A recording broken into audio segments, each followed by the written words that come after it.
Sitaram, Sitaram,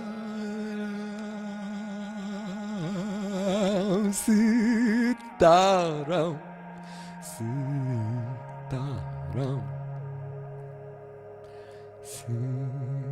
Sitaram, Sitaram,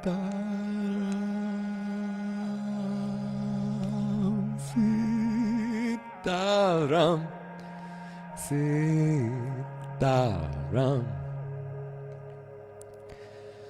Sitaram, Sitaram, Sitaram,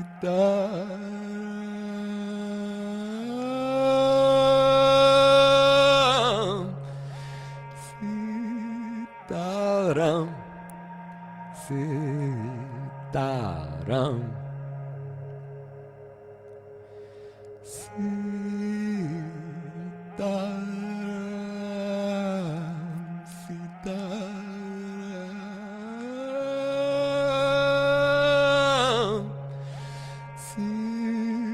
Sitaram, Sitaram,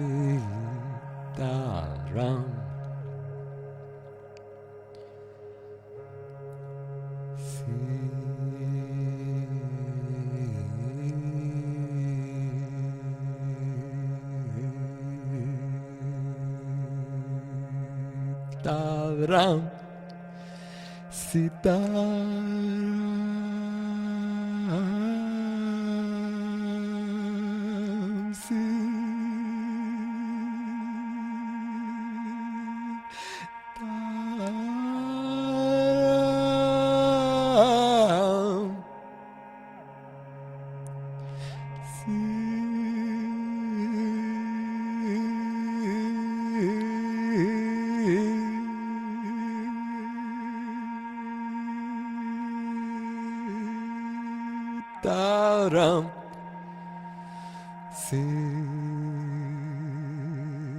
Sitaram.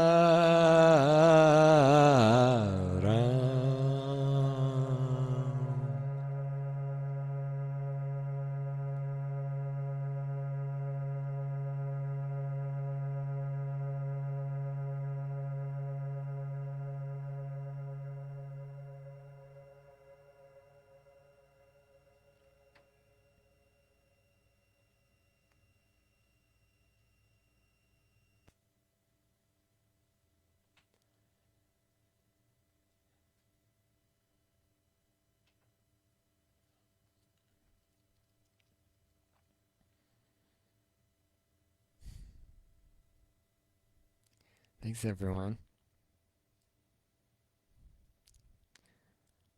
For spending this time with me.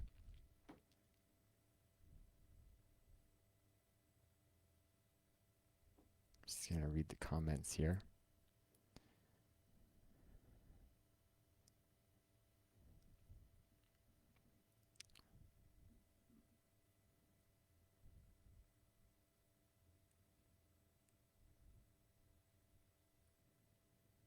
Yeah.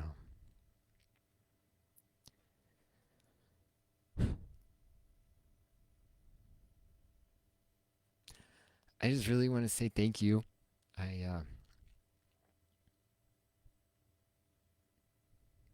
Besides reading the comments and whatever, there's not really a lot of way for me to know um, who's really all here or how this is landing for you.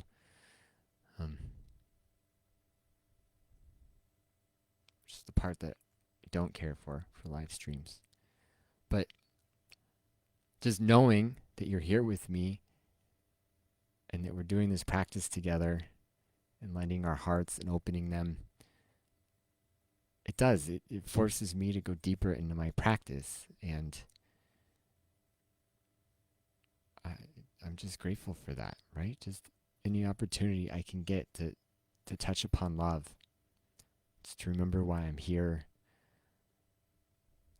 how I want to spend my time, how I want to orient myself in my relationships to others.